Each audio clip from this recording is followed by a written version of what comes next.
안녕하세요. 사람극장입니다. 오늘도 우리 주변에서 일어나는 진짜 사람들의 이야기를 들려드릴게요. 시작하기 전에 좋아요 한번 눌러주시고 구독과 알림 설정까지 해주시면 더 많은 이야기로 찾아뵐 수 있어요.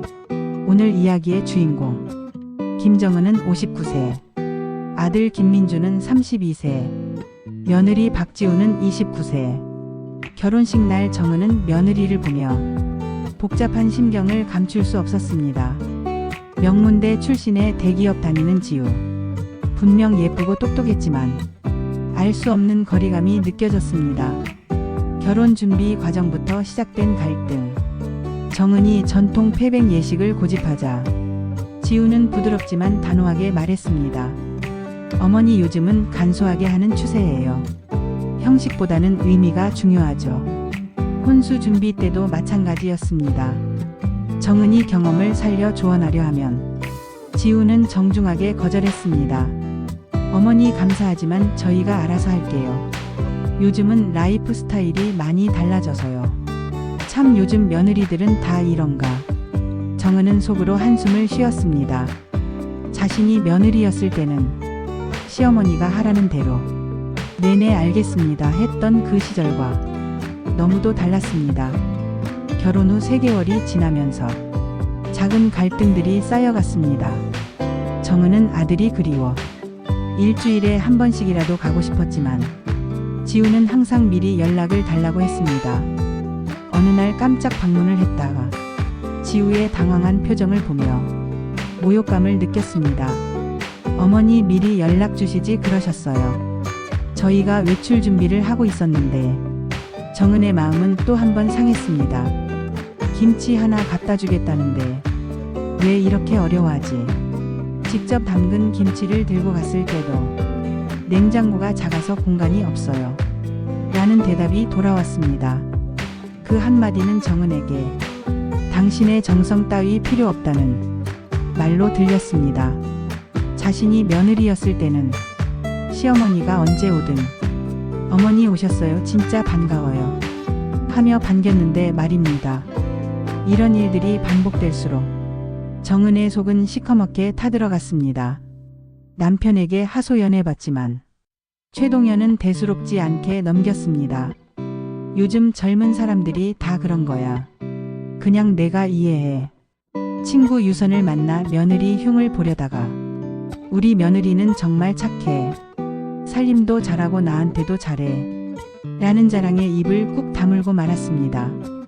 남의 며느리 자랑을 들으니 자신의 처지가 더 비참하게 느껴졌습니다. 결혼 1년 후 지우가 임신했다는 소식이 들렸습니다. 정은은 드디어 가까워질 기회가 생겼다며 기뻐했지만 그것마저도 착각이었습니다. 지우는 정은의 정성 어린 산후조리 대신 전문적이고 체계적이라는 산후조리원을 택했습니다. 산후조리원 그런데 왜 가? 집에서 엄마가 정성껏 돌봐주는 게 낫지. 정은의 서운함이 폭발했지만 아들 민주는 아내의 편을 들었습니다. 어머니 요즘은 다 그렇게 한대요.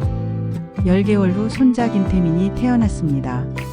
산후조리원에서 마주한 지우는 여전히 정중했지만 손자를 안으려는 정은에게 거리를 뒀습니다. 아직 면역력이 약해서 의사가 접촉을 최소화하라고 했어요. 내 손자인데. 정은은 속으로 울분을 삼켰습니다. 아기가 집에 온 후에도 갈등은 더욱 심해졌습니다. 정은은 태민이가 보고 싶어 자주 방문하려 했지만 지우는 매번 핑계를 댔습니다. 낮잠 시간이라서요. 소아과 검진 가야 해서요. 겨우 방문해도 지우의 육아 방식은 정은이 보기에 너무 유난스러웠습니다. 실온 22도, 손 소독제 필수, 아기용품은 끓는 물 소독. 정은이 조언을 하면 지우는 반박했습니다. 어머니 요즘은 육아 방식이 달라졌어요. 의학적으로 검증된 방법을 따르는 게 좋아요. 책에 보면이라는 지우의 말은 정은에게 가장 듣기 싫은 말이 됐습니다. 자신이 아들을 키운 경험은 무시당하고 책과 인터넷 정보만 믿는 며느리가 야속했습니다. 참을성의 한계가 온 날은 태민이가 6개월 됐을 때였습니다.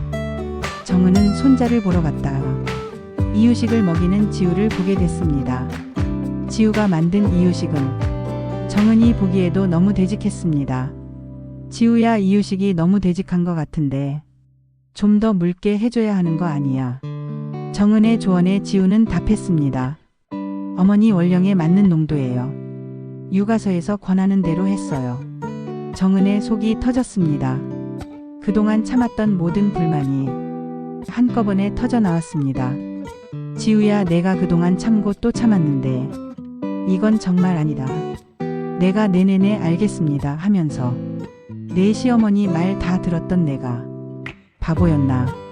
지우는 놀랐고 정은은 멈추지 않았습니다. 무시하는 게 아니라고. 김치 갖다 준다니까 필요 없다고 하고 미리 연락하고라고 하고 손자 보러 와도 핑계 대면서 쫓아내고 이게 예의야. 내가 왜 너한테 굽신거려야 해. 내 손자인데 마음대로 볼 수도 없고 조언 한마디 해도 무시당하고. 그때 퇴근해서 들어온 민준이 당황했습니다. 어머니, 지우야, 무슨 일이야? 정은은 눈물을 쏟아냈습니다. 민준아, 나 이제 못하겠다. 너희끼리 알아서 잘 살아라. 민준은 어머니와 아내 사이에서 어떻게 해야 할지 몰랐습니다. 어머니, 지우도 처음이라 서툰 거예요. 좀 이해해 주세요. 민준의 말에 정은은 더욱 폭발했습니다. 이해, 내가 얼마나 이해해 줬는데 이제 한계야. 그날 이후 정은은 정말로 아들 집에 가지 않았습니다. 전화도 받지 않고 연락도 끊었습니다. 민준이 찾아와 사과를 해도 그녀는 냉담했습니다.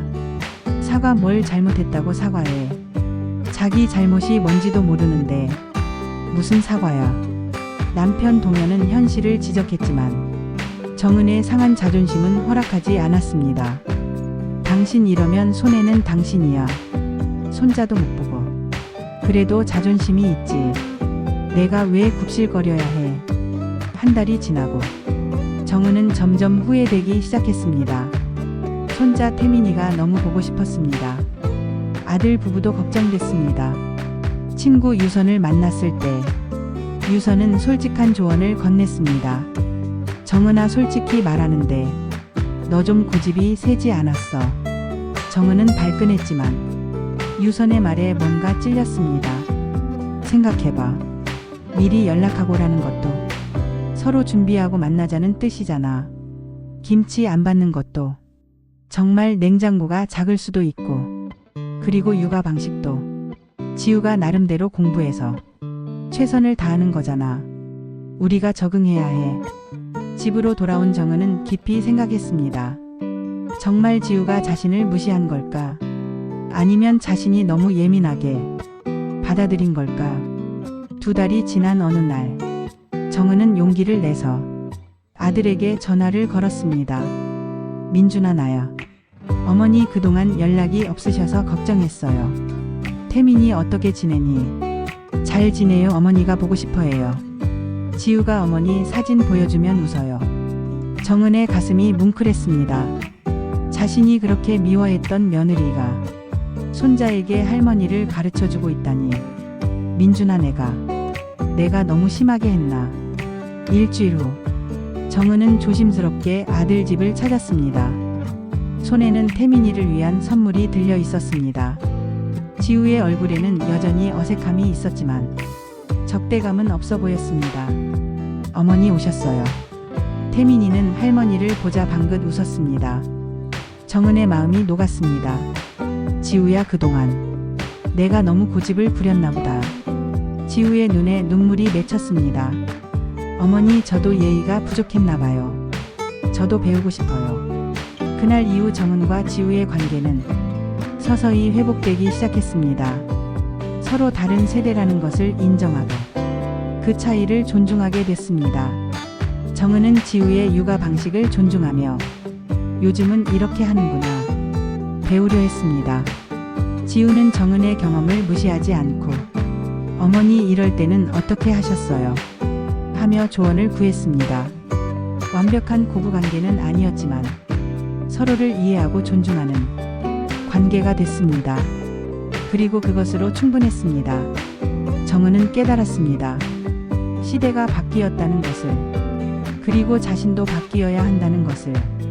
며느리에게 무조건적인 순종을 요구하는 것이 아니라 서로 다른 개체로서 존중하며 지내는 것이 진정한 가족이라는 것을.